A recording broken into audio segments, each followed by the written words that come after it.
오늘 함께 보실 말씀 야고보서 1장 5절로 8절 말씀입니다. 야고보서 1장 5절로 8절까지 말씀 우리 함께 읽겠습니다. 너희 중에 누구든지 지혜가 부족하거든 모든 사람에게 후히 주시고 꾸짖지 아니하시는 하나님께 구하라. 그리하면 주시리라. 오직 믿음으로 구하고 조금도 의심하지 말라. 의심하는 자는 마치 바람에 밀려 요동하는 바닷물결 같으니 이런 사람은 무엇이든지 주께 얻기를 생각하지 말라. 두 마음을 품어 모든 일에 정함이 없는 자로다. 아멘. 우리는 인생을 살아가면서 많은 필요를 느낍니다. 건강과 돈은 물론이요, 좋은 직장과 동료, 살아갈 집과 생필품, 옷과 음식 등 셀 수 없는 필요를 날마다 느끼면서 그것을 소유하고 채우기 위해서 노력을 합니다. 그들 중에 우선순위를 바로 알아서 그 순서에 따라서 착실히 인생을 살아가면 소위 성공했다는 말을 듣기도 합니다. 하지만 그 순서를 마음 내키는 대로 뒤죽박죽 하다 보면 일이 순탄하게 이루어지지 않음을 우리는 경험하게 됩니다. 그래서 성공하려면 삶을 잘 디자인하고 그 계획에 따라서 살아가는 것이 과정이 중요합니다. 우리의 인생에 있어서 중요하다고 느끼는 것이 얼마나 많이 있습니까? 각자 그 기준이 다르겠지만 성경에서는 지혜가 중요하다라고 가르치면서 이 지혜를 얻기 위해서 하나님께 구해야 된다고 가르치고 있습니다. 오늘 말씀 5절을 보면 누구든지 지혜가 부족하거든 하나님께 구하라고 하였습니다.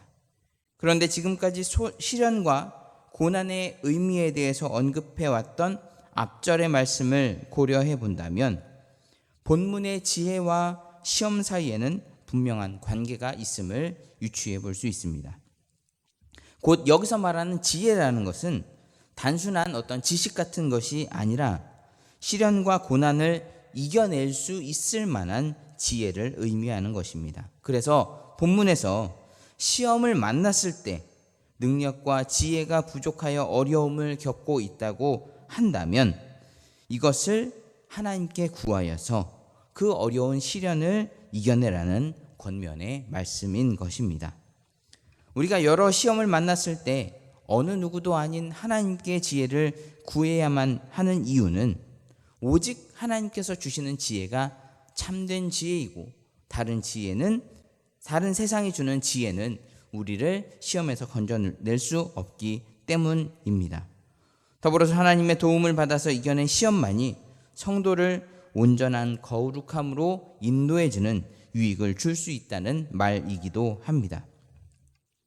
곧 믿음과 기도를 통해서 그 목적과 의미를 알고 이겨낸 시험은 성도로 하여금 온전히 거룩을 이루게 하지만 사람의 힘만 가지고 맹목적으로 그 당한 시련을 버텨내기 식으로 지내기만 한다면 그 시련과 시험은 그 사람을 온전하게 하고 성숙하게 하는 것이 아니라 그 사람을 피폐하게 하고 어려움 가운데로 몰고 갈 수도 있다는 것이지요. 이것은 마치 동일한 열을 가했을 때 버터나 얼음은 녹지만 계란과 진흙은 더 단단해지는 것, 혹은 같은 햇빛을 받아도 생명이 있는 과일은 점점 향기를 내고 성숙해지는 그러한 과정이 되지만 죽은 과일은 햇빛을 받을 때 점점 심하게 썩어져 가는 것과 비슷한 이치라고 볼 수가 있겠습니다. 시험과 고난이라고 해서 무조건 다 좋은 것이 아니라 하나님의 지혜와 능력을 통해서 극복한 그 시련의 시간만이 우리의 삶의 영적 유익이 되는 것이고 우리를 성숙하게 만들어주는 과정이 된다는 것이죠. 아니, 하나님을 의지하지 않고서는 시험을 온전히 이겼다라고 말할 수도 없는 것입니다. 우리는 시험을 당할 때 하나님의 도우심을 구하고 하나님께서 주시는 지혜로 그 시험을 이겨내어서 온전한 그리스도인, 성숙한 그리스도인이 될 수 있는 자리에 서는 우리 모두가 되기 위해서 하나님을 더욱 의지해야 할 줄 믿습니다. 다시 5절 말씀을 보면 야고보는 시험을 이기기 위해서 기도할 것을 권면하면서 동시에 그 하나님이 어떤 분이신지에 대해서 바로 알아야 된다라고 가르치고 있습니다. 우리 하나님은 구하는 자를 결코 꾸짖지 아니하시고 후히 주시는 분이라고 말씀합니다. 일반적으로 사람은 누군가가 자신에게 무엇을 구하면 그 사람과의 관계, 신뢰도, 신용도에 따라서 돌려받을 것을 먼저 계산하고 또 가급적 적게 주려고 하는 성향이 거의 대부분 있습니다. 내 것이 중요하기 때문에, 내가 가지고 있는 것이 중요하기 때문에 다른 누군가에게 빌려줄 때 그것을 돌려받을 수 있을 것이냐, 내가 이 사람에게 빌려주는 것이, 도움을 주는 것이 나에게 도움이 되냐 유익이 되냐, 이런 것들을 챙겨본다라고 하는 것이죠. 하지만 하나님은 그런 분이 아니시라 언제나 조건 없이 넘치도록 베풀어 주시는 분이라고 우리에게 가르치고 있습니다. 그러나 이 말씀은 모든 기도에 하나님께서 다 오케이 하고 들어주신다는 것은 아닙니다.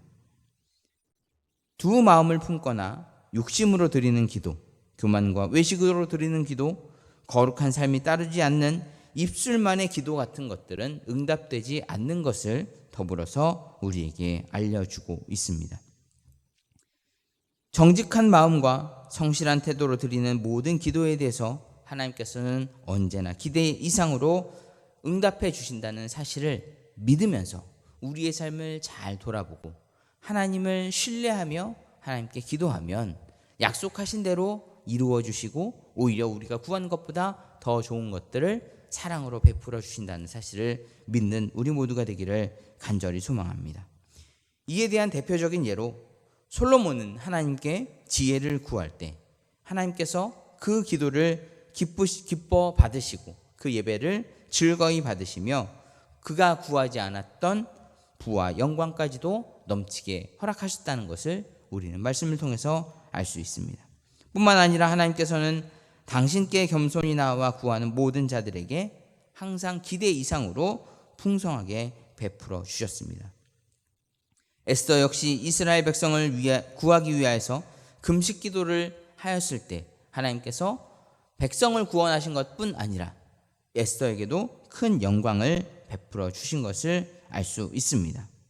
다니엘 또한 이스라엘을 위해서 회개의 기도를 드리다가 여생을 평안히 보내리라 하는 약속까지 더하여 받은 것을 볼 수 있습니다. 오직 겸손한 마음과 정직한 자세로 날마다 하나님께 나아가 자신의 간구와 소원을 아뢰을 때 하나님께서 우리가 구한 직접적인 기도 제목 이외에도 우리에게 필요한 것을 잘 아셔서 풍성하게 넉넉하게 베풀어 주실 줄 믿습니다. 기도의 제목 위에도 우리를 거룩하게 하시고 청결하게 하시고 그리고 우리의 삶에 필요한 것 하나님의 영광을 드러내기 위한 모든 것들을 베풀어 주시는 주님을 의지할 수 있는 우리 모두가 되기를 또한 간절히 소원합니다. 하지만 반대로 하나님은 두 마음을 품는 자들의 기도는 듣지 않으신다고 알려주고 있습니다. 6절부터 8절까지 말씀을 보면 기도하는 자세에 대해서 우리에게 알려주고 있는데 이것을 요약해 보면 두 마음을 품지 말고 오직 믿음으로 구하라는 것이죠. 이 말씀의 의미를 좀 더 정확히 알기 위해서는 두 마음이 무엇인지를 생각해 봐야 합니다. 본문에 의하면 이는 의심과 믿음이 뒤섞인 상태다라고 유추해 볼 수 있습니다.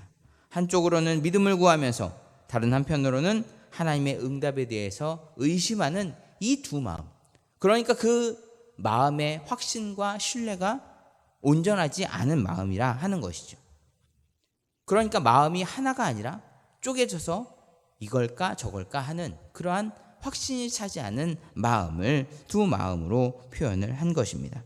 그래서 입술로는 하나님을 의지한다고 말하면서도 실제 삶에서는 세상적인 수단을, 방법을 강구하는 그러한 모습을 이야기하는 것이죠. 이것을 좀 더 확대해서 이야기한다면 하나님과 세상 양쪽을 왔다 갔다 하면서 세상 말로 소위 말하는 양다리를 걸쳐서 어떨 때는 하나님 편에 섰다가 어떨 때는 세상의 편에 섰다가 하는 그러한 기회주의자의 모습을, 두 마음을 품은 자의 모습이라고 표현할 수 있겠습니다. 이러한 사람들은 하나님은 말할 것도 없고 세상에서도 인정받지 못하고 천대를 받게 되는 결론을 맞이하게 됩니다.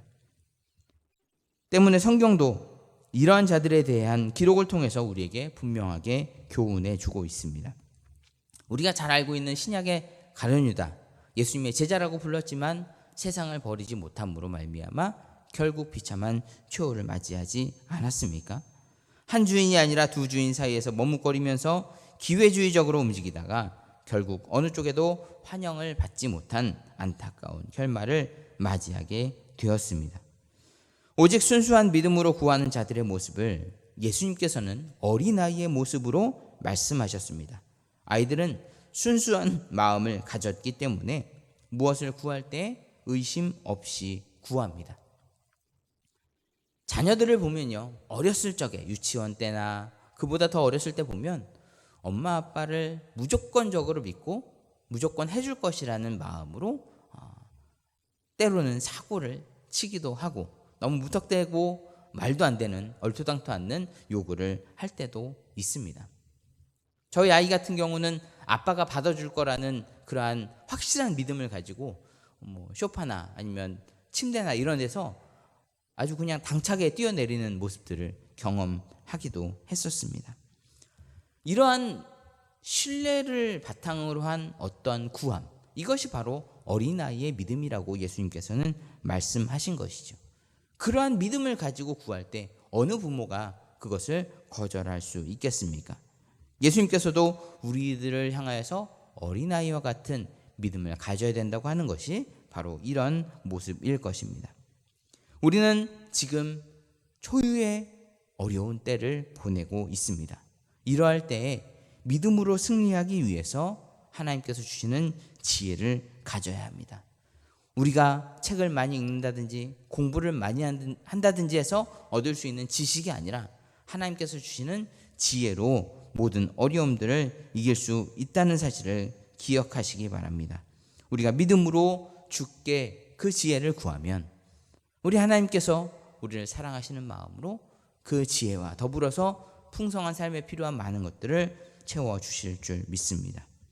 하나님께 기도하며 응답을 구할 때 어린아이와 같이 전적으로 하나님을 신뢰하는 믿음을 가지고 구할 수 있는 우리가 되기를 간절히 소망합니다. 그러면 우리 아버지 되신 하나님께서 우리의 기도에 반드시 응답하실 뿐만 아니라 그 이상의 축복도 베풀어 주실 줄 믿습니다.